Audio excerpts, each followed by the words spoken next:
we took a little bit of a different tact. So instead of a panel that we present questions to the full panel, it's going to be targeted questions to specific members that are with us, and then we'll have discussion after that individual provides some input.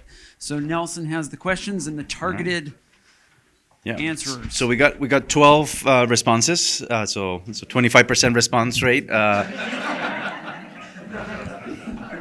And so there were some great individual questions that I wish we had 3 hours to discuss all the questions.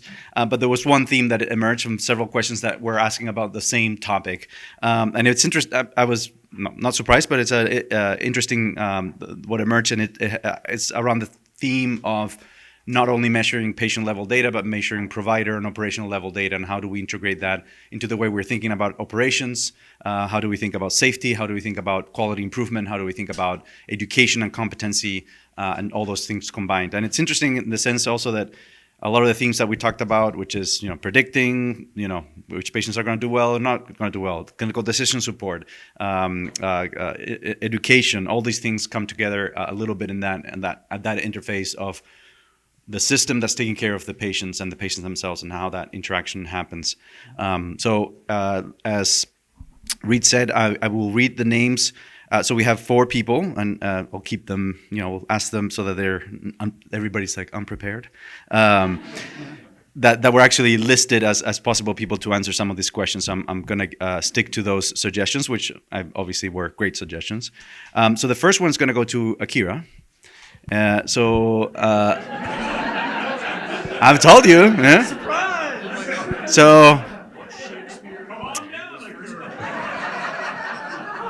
I don't understand the English stuff. All right. So the question is, how do we capture, include, analyze learning management systems to address individual and team capacity, and potentially match that to the outcomes of how the team is performing, quality, etc. I don't know. I think that the key is then just a computer-based interaction is not clearly sufficient, right? Then we need to have a system that you have the video capture at the bedside, and somehow the information needs to also be a part of the data set, right? So that we need a higher, more complex, like the team action to be the part of the data set. And I think that's the version 2.0, I think. Once this EHR driven, so that the PDC gets the first version, then second version, how we can get those team actions or the human factors measurement that from the bedside also be a part of it. And then how can we automate? Like, should we have the video capture all the time? We talked a little bit yesterday, but something we can do that. Or something, version 1.5, we see that during the round, a lot of people put in like 2 or 3 residents try to put the same order in, for example, or everybody looking at the same lab result. So there are EHR human interactions that probably indicates how the teams are doing well or not so doing well. So maybe that may be a version 1.5, because easy to get those kind of data. Just a random thought. Anybody has?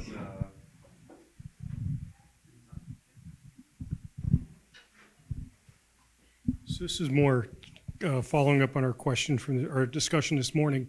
Martha, you mentioned that teamwork is something that people have looked at, but how do you measure that? How do you make it a discrete data variable that you can use in an equation?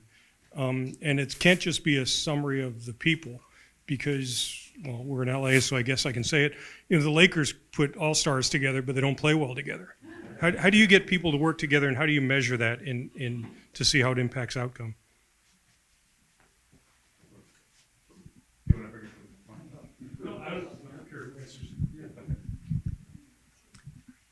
And Vina is not here, but I think there are a couple actually commercial entities, especially the simulated resuscitations. They automate the team choreography and conversation communications, then spit out summary score as well as the scores for each dimension, like leadership and communications, task management, so forth.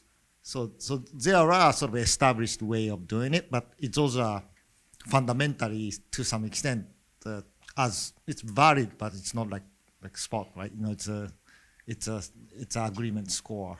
So, but getting that amount of the information into that part of the PDC or the large data set, I think that requires the infrastructure and also quite amount of understanding that that component is crucial. Therefore, that should be a part of it. You know, like, I don't know, Martha, do you have any? So,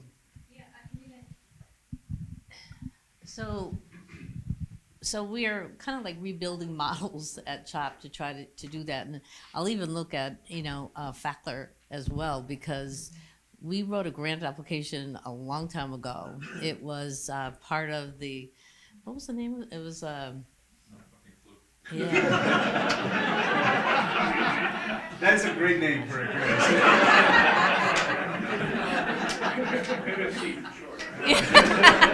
So when we wrote NFC for short, it was out of frustration that we're not measuring that. And so what we were going to do at the time, and we were asking, were the right people doing the right thing at the right time? And people have always done things clinically based on, like, I don't know why, like in one place an RT would do something and another place, the nurse would do something. And so who really should be doing different things to a patient? And so what we thought we would do is, and it was the Common Fund, that was it. It was the NIH level Common Fund, so it was at, and what we were gonna do is put video in a room, and we were just going to try to figure out who's doing what. Okay, because we don't, who puts their hands on the patient and how do they work together and how they don't work together, is the right person doing the right thing. Okay, and so that's what we were really interested at the time, and we were going to video it and unpack it, and then we were going to remodel it in Silco. Like who should be doing these different things, with the patient and how would they communicate. And I still think that's the science that needs to be done, but how we're backing into that currently is that we, as I said earlier, we're building dashboards, and not the dashboards of like how you're doing, but it's really trying to describe the workforce that's tied to a unit and then looking at outcomes. And we're re-articulating outcomes as well, because the traditional outcomes are good, but it's the things that we're going after are symptom management, which varies according to the needs of the patient. So pain or sedation or nausea or whatever symptom that is important to that patient. Time to critical intervention, so measuring the time it takes for somebody to identify their need something and they actually get it. So time to critical intervention. And then the third variable that we're going after is failure to rescue. So, who's at risk for what, and the extent to which that is happening or not. But uniquely, how this doesn't typically work is that you can't measure everything across the entire system on everyone, because it doesn't make sense to do that. So we're asking people, based upon their patients, to come up with the three big ones. What's the major symptom? What's the time to critical intervention for your unit? But then when we report it out for all the units, it will be time to critical intervention, failure to rescue, symptom management. So, and we can do that now with, with the EMR, with, having people really identify what's important to their patients. But what I did want to do, going back to the team thing, people can do things based upon the configuration of the team that they have on the unit. How many RTs do you have? How do they schedule? How do they work? Do you need an RT in some units and not in others? Psych, social work, all of that. So trying to figure out even how many people man the desk and are answering the phones, and also the same people who are stocking and restocking. So I know Scott was like restocking shelves in Seattle lately because there was like a snowstorm or something, but who's there to do the work and to get people what they need to take care of patients. But the team can be articulated. Martha, you can keep the mic because there was a question that was also for you to start in the same topic. So how do we measure, so how do you balance say that this is functioning and you have this idea of the competencies of the team and the skills needed to take good care of the patients. How do you balance that with the people who need to learn the skills? Right? So one thing would be like if you're not competent enough, patient is too sick, you're not going to you're not going to be in the team that's going to take care of this patient. How do you balance that to you actually need to take care of the sick patient to learn how to take care of the sick patient? Is that part of that thinking and in this intervention you're doing currently at CHOP or? Yeah, so right now, we're looking at proxy measures because you can't do it. We had to back into the whole thing because we really didn't have a set of minimum competencies across in pediatric nursing that we could really hang our teeth into. I mean, the Society of Pediatric Nursing has a book on competencies. It was just way out of control and way too many. So we built a set of competencies that we felt every single nurse at CHOP should have. And then we went to the unit profiles describing the needs of the patient populations on that unit, had all the more expert nurses identify and articulate the general competency with more specificity. And then that's how when you are hired onto a unit, instead of getting all the training that everybody always gets, it's a little bit more strategic and only getting what they really need based upon their patient population. So that's how we started it. And then we threw away all the preceptors because everybody was precepting. We had 2,000 nurses and over 1,000 were preceptors, but none of them were really trained to be preceptors or really could move people. So we created clinical mentors. And then we assign nurses, new to practice nurses, clinical mentors who organize an individualized orientation for them, that's standard based upon their patient population, and then follows them for 1 year, and they make appointments and they chat and they, they're just not let off to dry. You really have to embed ongoing support because you'll have a revolving door of people, if you don't support new to practice nurses coming in. And then, so we built competencies, made them patient-specific, clinical mentoring, that's kind of what we're doing. And that could potentially be captured and measured over time. Does it impact the way they performance? Yeah, and then there's, in critical care, you always have problems with, high-risk, low-frequency procedures, and how do you really maintain competence in those type of procedures. And then, simulation is kind of where everyone is going with that. We're playing a little bit with virtual reality simulation, which is fun to do. You should talk about that, the virtual reality simulation. And then team functioning. I mean, put people, in a, in a sim lab and run them through scenarios. Excellent segue to the next question, and we're gonna select Dr. Fackler or Jim Fackler for starting the answer. Maybe Mike Spader right behind. I guess mentor-mentee in some way. So the question is, it's around sort of the. No, I mean whatever. So the question is around because we're getting to this whole provider operational level skill set, matching it to patient severity, but what's between those two things is not only the skill and the severity of the patients and matching those, but it's the concept of situational awareness and team situational awareness. And so the question is a little bit complex maybe so that's why I suggested two people to tackle it from different ways. But for example, if we build a system to alert us to the high-risk patient, and we've built a system to track the ability of the team, and we've beautifully matched the ability of the team with the severity of the patients and the information of our predictive models that there's this group of patients that are high risk for deterioration. How's that interaction with the team, not the individual provider, but with the team to create that situational awareness that can then impact the way the decisions are made? And then how do you measure that to prove that these automated systems actually impact care? Sorry for the complicated question, but.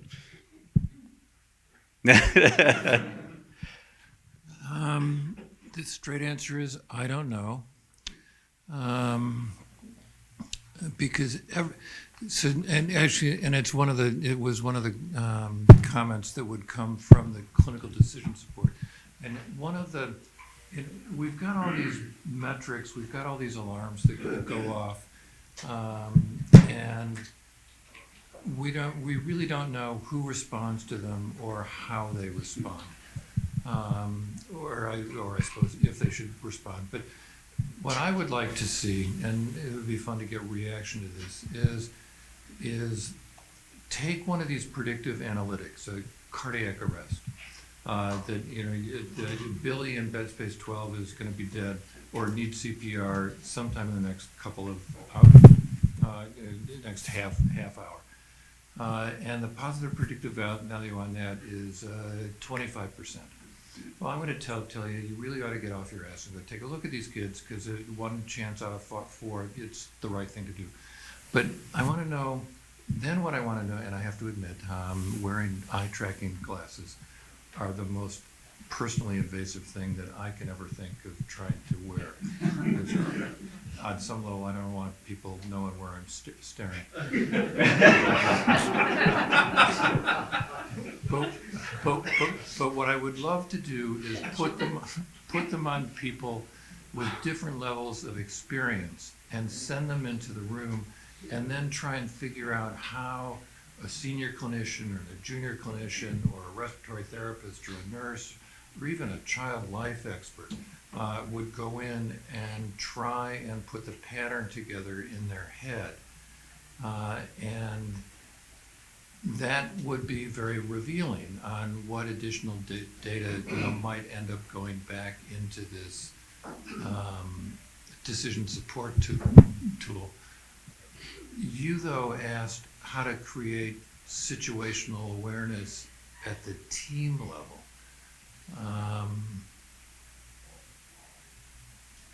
And that I keep going back to this, and I don't know the answer to that. But maybe the right thing to do is, if we can get the PPV up into the 50% range, that would be worth everybody's time to say, okay, we're all here. This is what the alert is. This is what I see, and just do a huddle. And whether it's in person or virtual, I don't think I care.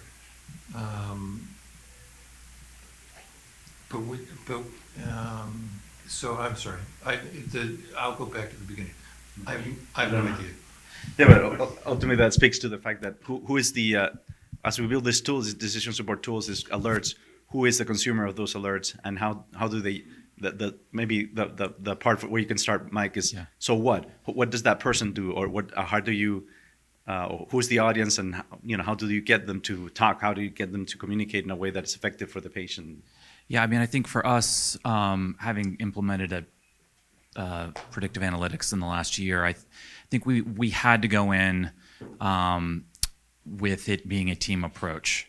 So we had a nursing champion, we had an RT champion, we had an APP champion. I was the sort of LIP champion, and I think a lot of it had to do with sort of allowing everyone. It's sort of like what's the thing? Does anyone else have anything else to say on the back of the Near for Kids form?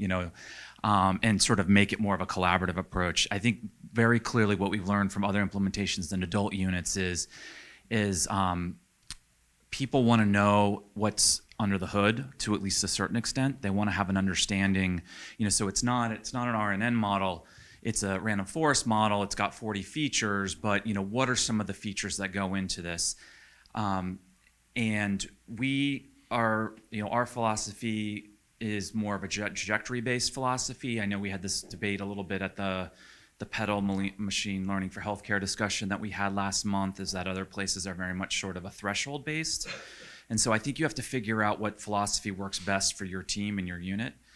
I personally think trajectory-based sort of creates a culture more of situational awareness, so you can sort of have an idea, if it's visually there, where your patient's trajectory is going and where your hotspots are, and whether it's a huddle, We have sort of a protocolized-based approach that you're, if the trajectories meets a certain threshold, you've got to go, the nurse either has to call the LIP or the LIP goes to the bedside.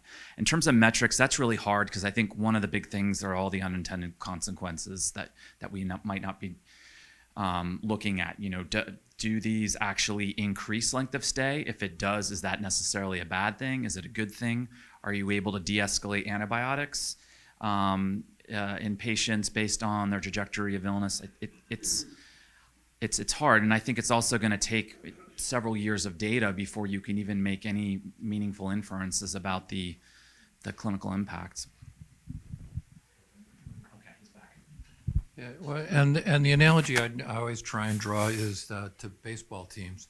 If the second baseman's had a bad night, fought with a spouse, has an ankle that's a little bruised, the first baseman knows that, the shortstop knows that, and they'll cover for the person. And this is where we never really got off the ground. Competency, he can be the second best second baseman in the world. I can intubate almost anybody as long as I've had a good night's sleep, and I'm not often the one, I'm not often the one to confess, I'm not at the top of my game here. Maybe if we could, maybe as a part of this, you get called into the room, you do this huddle, you'd have the courage to come out and say, my back is a little weak, I don't want to be the first compressor. Or I've been up all night, I don't want to run the code. I'm happy to draw drugs up, yada, yada. And maybe play it forward just a little bit, more than, actually, if we did that at all, that would be more than we do now, or at least more than I'm aware of that people are doing now. And in the back, there's a couple other people too.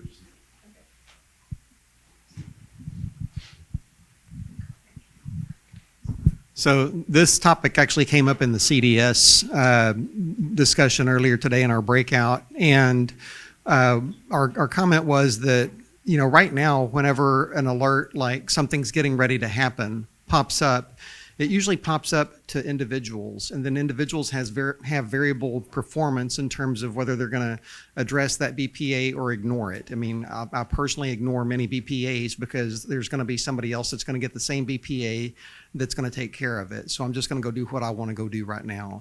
And they're not really tracking me and my performance on that BPA. They may or may not be, probably not, tracking the BPA in general.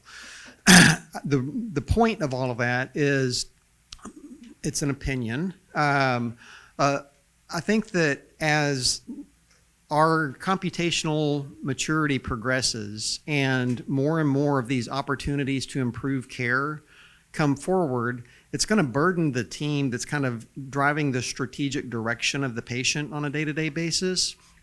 And I really think there's an opportunity for another service line in the hospital to make sure that we are doing what we say we're supposed to be doing. So if there's checklists that you're supposed to be on VTE prophylaxis or GI prophylaxis or get a bath every day or whatever, if you're not getting these things, there needs to be somebody that's not just reporting on this next week, but actually intervening in real time to fix it right there so that we're doing the care that we say that we're going to do. So to me, I see this as a separate service line that's ultimately going to be responsible for assessing all of the signals that are coming in and triaging them and saying, this is an important signal. This is an arrest signal. We need to make sure that we've got several people checking into this versus, this is a minor signal that's not a big deal. We can put this in the to-do list sometime in the next couple of hours. Is that like a quality telemetry unit? Yeah, I guess part of what I'm wondering is how much do we intervene when we get when we would get those signals as individuals. So I go back to Jim Marson's study years ago that when I was a resident, he was running around handing us all a little slip of paper that said, do you think this patient will die in the unit? And what he found was exactly what we think, right? Like PRISM was good, but attending level expertise was just about as good. And when you went down from that senior experience and marched down, it just walked its way through. I convinced Erin when she was a fellow to do the same thing with mods, and lo and behold, faculty attendings who've been doing this for a while are pretty good at knowing how many organ systems are down and what's at risk of worsening status over the next time frame. And as you went down in experience, you lost that fidelity. So are we just trying to turn that experience over to machine, and how do we respond to it? Me as an attending, am I going to interact with this data, or do I need different data than my fellow, than my resident, and maybe the bedside nurse? And how do we, it comes back to a little of that, the team dynamics and the situational awareness. Maybe every member of your team needs a little bit different information about what, or maybe we take in different information, at least have it accessible. Yeah, I think that speaks a little bit to the this concept of how good your heuristics are, right? Like if you have a system one thinking that is well trained, you're a chess master, you can see the pattern, make the right decision for the child. You don't need a clinical decision support tool to tell you what to do. But if you're relatively biased or that don't have enough experience, maybe you do need more of that support. But the question then to you, Tim, is like, you're not performing at the same level at 2 a.m. as you are at 2 p.m., right? So how do we adapt decision support tools to adapt to the fact that you're sleep deprived, or that you're getting 10 phone calls a minute as opposed to at 2 p.m., clean slate, one question, and you can use your perfect heuristics to make that decision, right? And I think that's a balance for building decision support tool that I don't know how to even start doing. Different information than what our clinical decision tool. We're looking for different information. You're looking for how fatigued am I? How distracted am I? And when I, again, to the comment earlier, when I walk in the room, what am I looking at, right? What's my distractor? What's my in the room? I mean, I wonder if we're just not thinking big enough about this, and we're kind of holding back on some of the things that we really need to look at because we're worried about privacy. We're worried about all of those other things, and I don't know, but it doesn't seem to me it doesn't seem to me that the only answer is feed me data and tell me something's going to happen. I need to be alerted as to the state of the rest of my team in that circumstance.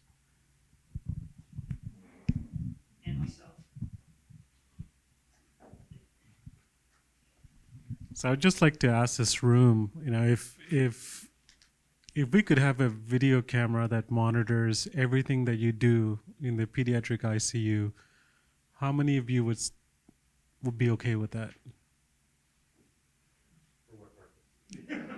Well, for exactly the purpose that, for exactly the purpose, right? To know who's feeling sleepy, who's walking in a way that kind of seems like they're just about the edge.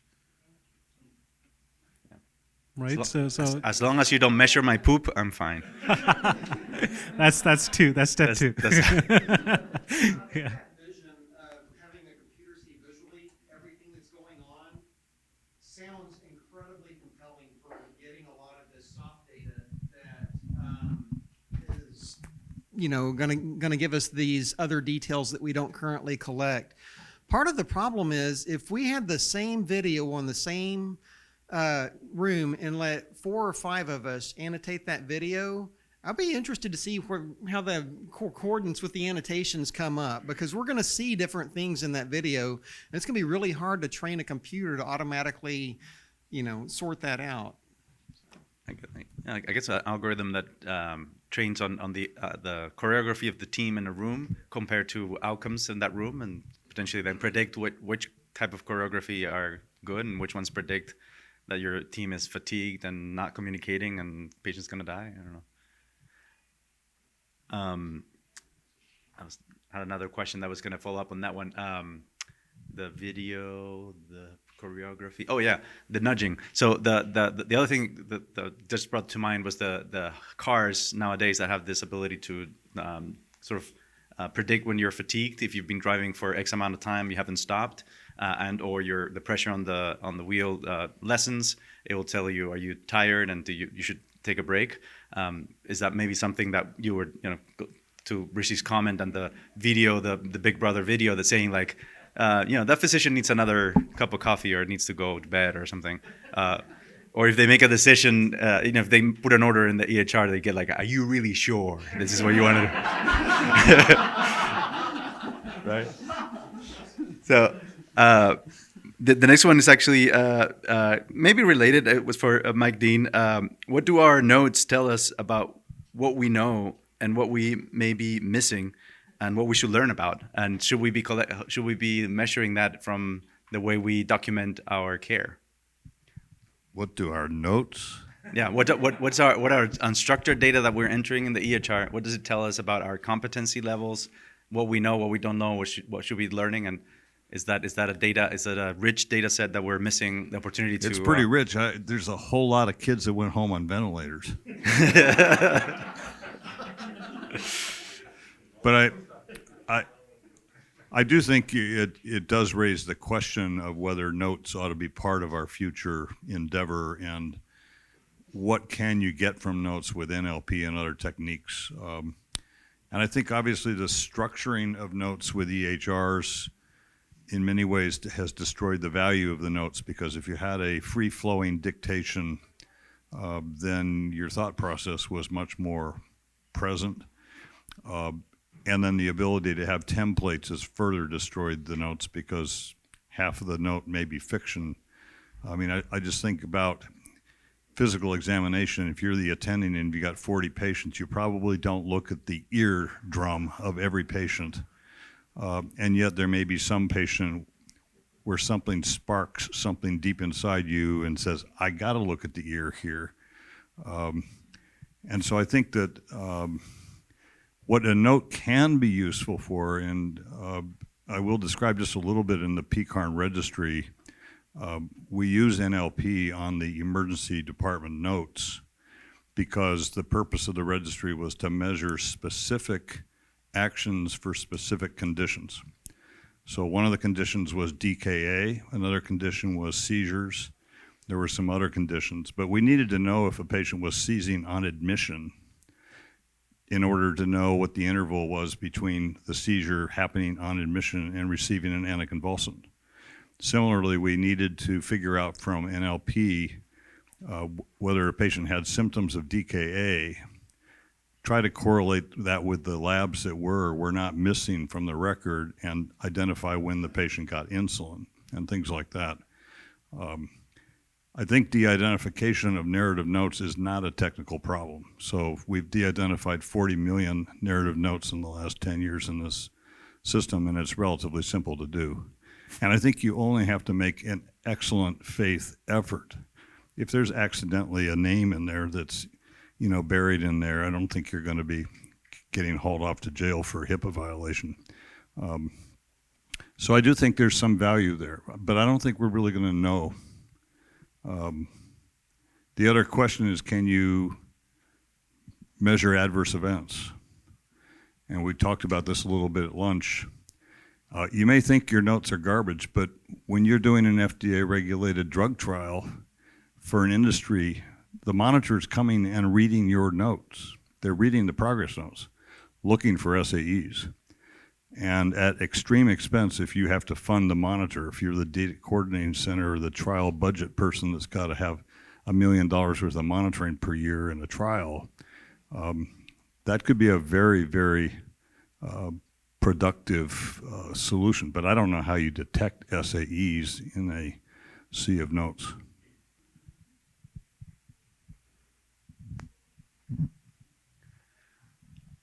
The reactions in this topic or multiple topics that we've touched, those were the main questions that came up in the forum. So this is now open. We have maybe a couple more minutes before we go to the next session.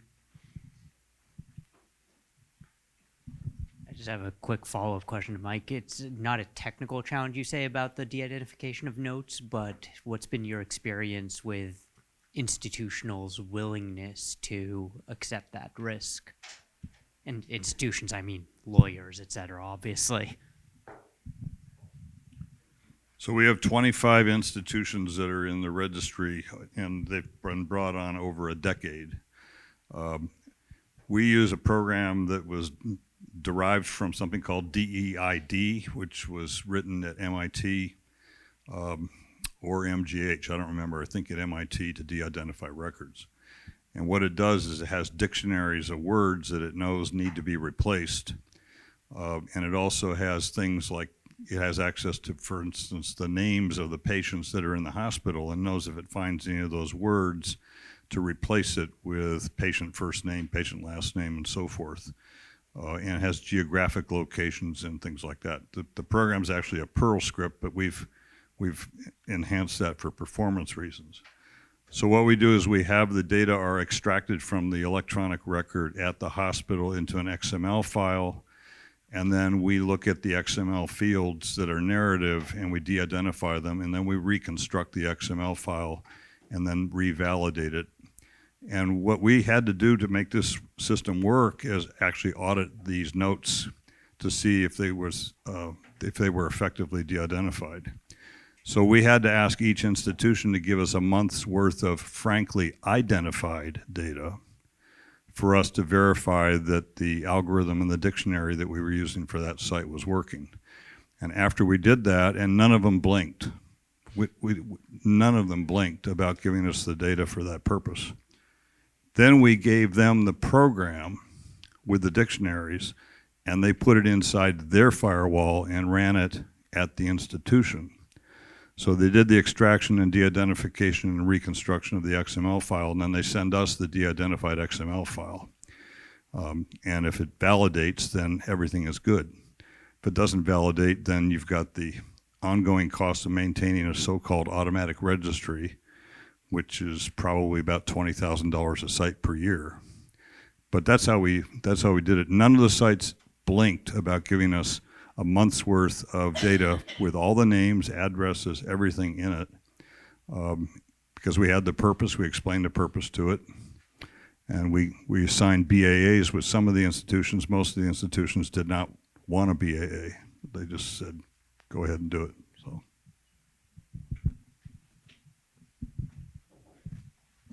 All right, so we're moving to the very last session of the meeting. So thank you very much, everybody, for staying awake and still